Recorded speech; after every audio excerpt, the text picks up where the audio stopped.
We're going to be live here for the next 2 hours.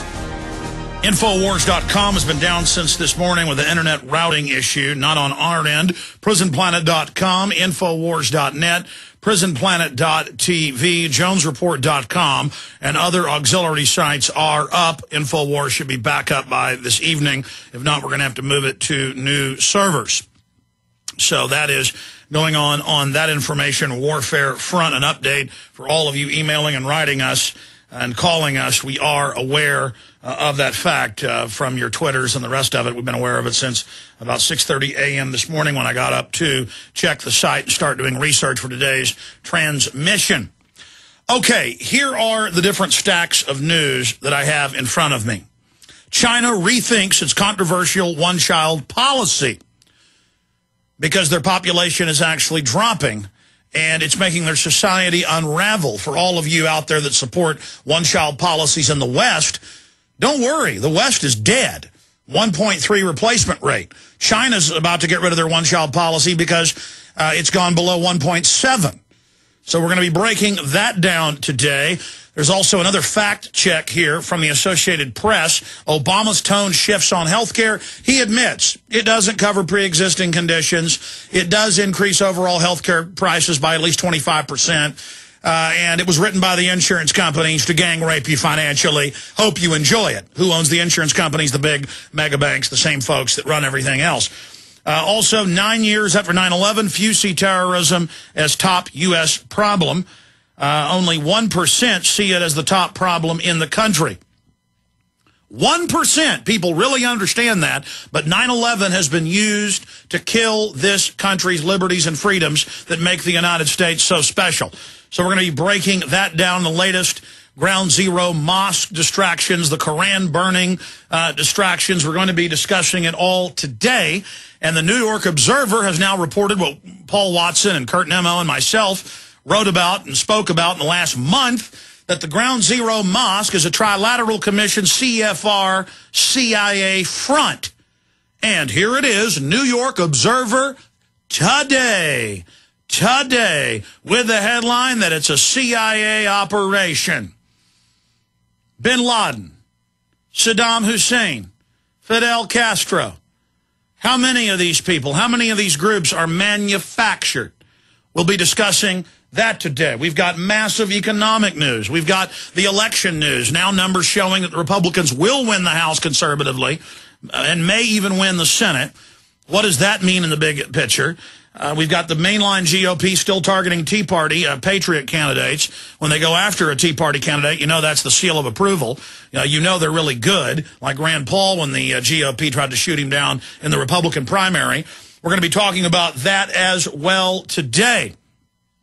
After this quick break that is coming up, and Boehner, the Republican leader in the House, is saying that he will accept any tax cut from Barack Obama. Any of the different groups that are having their taxes raised, he'll accept a middle-class tax cut and allow the rich to be taxed. If you're making $250,000 a year in a couple, that's $125,000 apiece, your taxes are going way up. Let me tell you, somebody making $125,000 a year is not rich. They're lower middle class. It's people like that that make the entire economy go around. These billionaire elitists and the rest of them taking their money offshore.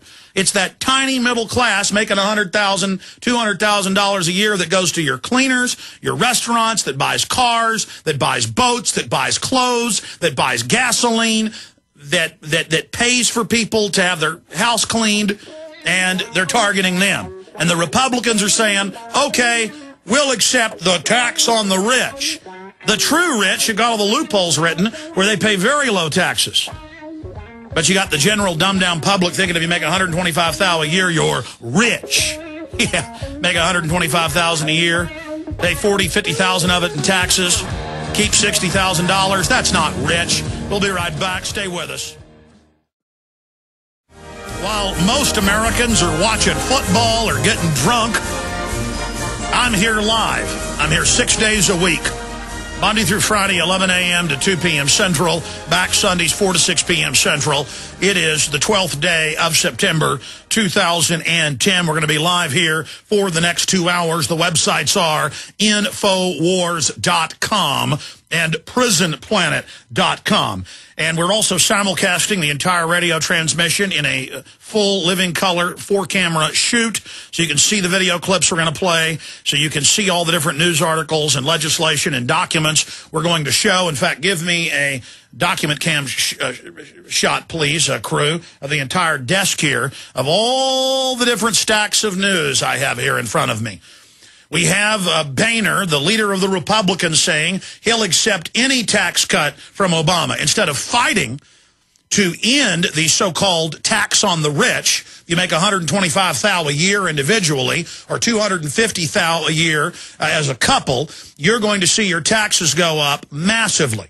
But they call that the rich. And Boehner is saying that he's now going to accept that. I have his quotes here in the Associated Press. He's hoping Obama will not raise taxes on people making $50,000 a year. Of course, Obama lied and said he wouldn't raise taxes unless you made $250,000 individually, and now he's raised taxes basically on everybody. And even the Associated Press has a fact-check report today admitting that it's an overall 25% increase in insurance premiums on those that are already insured. Obama's now admitting that it doesn't cover pre-existing conditions, that it makes 30-plus million Americans go out and get insurance, overpriced insurance. This is slavery, and it was written by the insurance companies owned by the big mega banks, another banker bailout. But the Republicans wouldn't tell you that. No, that would have actually defeated the legislation.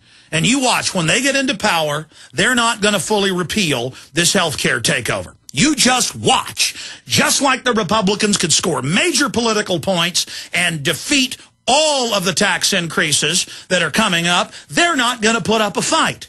In fact, put that AP headline back up there for folks. Here's the headline. Boehner, that's the Republican leader of the House, says he'd support a middle-class tax cut. And he went on to say that, well, if he can't get Obama to get rid of the increase on people making $125,000 individually or $250,000 per household, that he'll accept any tax cut and go along with that. You know, ladies and gentlemen, California massively raised taxes 2 years ago. And guess what? Tax receipts are way down 2 years later. You raise taxes, less money comes in. Kennedy cut taxes by 50% in 1961.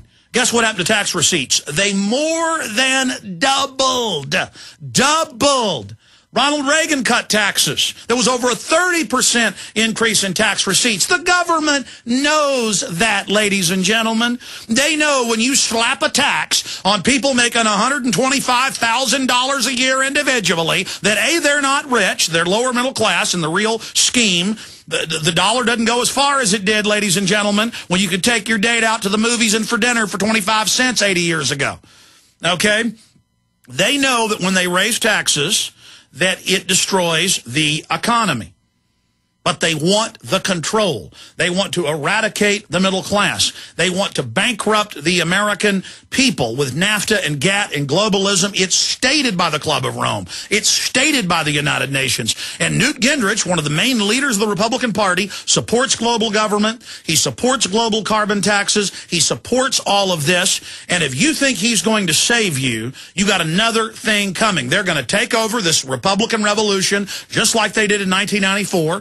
They're going to have globalist CFR types take it over and run it straight into the ground. And remember, you were told this. 2-3 years from now, when the Depression's even deeper and the Republicans have done nothing but put window dressing on what Obama rammed through, just remember that. And all you Democrats 5-6 years from now who are getting ready to vote a Democrat back into the presidency and get ready to give the House and Senate back to the Democrats. Now, right now, the Democrats have got it. The Republicans are about to get it. You just remember down the road that I told you. You just remember that, because these globalists are on record how they finance both sides, how they control our society. So I'm hopping mad. I'm going to be going over that as well today. And obviously, we're going to talk about all of the sideshows that went on over the weekend. The burning Korans and the Ground Zero Mosque and the protest and the demonstrations and all of it. Over a month ago, I did research, and so did my other in-house researchers, Paul Watson, Steve Watson, Kurt Nemo, Aaron Dykes, and we published article after article after article pointing out that the CIA was funding the Ground Zero Mosque, pointing out that the Trilateral Commission was funding it, pointing out that the CFR was involved, that this imam's a globalist, that the second biggest shareholder in News Corp, that owns Fox, I talked about it last weekend, was funding this stinking diversion. Well, what's the New York Observer reporting today? A well-known, respected, conservative publication. Here's the headline, New York Observer, untangling the bizarre CIA links to the Ground Zero Mosque. You know, a week and a half ago, we published the secret FBI document that was leaked to us about how they were worried about violence and worried about reprisals to Christians worldwide, and ABC News finally quoted us and reported on this yesterday. Just like we broke the MIAC and Homeland Security reports, where almost all of the anti-terror training that's going on in this federal government is for conservatives and gun owners and libertarians. So, while they finance radical Muslims to scare Americans to accept naked body scanners in the courthouses and the airports and the public schools and the mobile scanners, and while they sell you on this police state, and you're like, yeah, I'll give my rights up because men in turbans might, you know, come out of my closet at night and rip my head off or come out from under the bed and kill me. Meanwhile, who created the Taliban and Al-Qaeda? CIA, on record. Who put Saddam Hussein into power? CIA. Oh, yes. Who overthrew secular governments in the Middle East over and over again? Like Operation Ajax, 1953, Iran. CIA, on record. And who's funding that mosque? You think this whole thing just got announced coming up on the 9th anniversary? You think these people burning Korans just popped up because they're loonies or they're crazies? No, ladies and gentlemen. This is staged so that they can hype the Muslims up, the radical Muslims, to go out and burn and beat people up, which is now happening in the West Bank and in Indonesia. From far Asia to the Middle East. I've got the news articles here, mainstream news today, beating up Christians, burning buildings down. It's going on all over the place, and people then go, my gosh, those Muslims are scary. We better give our rights up to the government to protect us. Meanwhile, the Homeland Security documents that were leaked to us by a federal marshal and by a state police officer that made national news a year and a half ago, last year, because they're concerned, reports that it's almost all going on for you, returning veterans, gun owners, conservatives, libertarians. So while you're running around getting your knickers all tied up in a knot, worried about Al-Qaeda going to get you, you better remember that these wind-up toy Muslim extremists are being funded and financed and protected. You remember the underwear bombing on Christmas Day? And the media came out and announced, we are just now decided to put the naked body scanners in. And I showed you mainstream reports from a year before when the feds ordered these hundreds and hundreds of scanners. They were lying. They didn't just make the decision last Christmas. Then a lawyer and another woman who were on the plane contacted us and said, look, we were there and watched a smart-dressed man get him on the plane without a passport. They called those gentlemen liars in the news, and then the head of the State Department came out and said, no, it's true. An unnamed government U.S. agency ordered the State Department to get him on the plane without a passport or visa. And it was confirmed. They took that lunatic nutcase, protected him, and stuck him on the airplane so they can take your rights. Do you understand that? Do you get that? The CIA runs that mosque. This is the truth. You'll get it nowhere else. We'll be right back.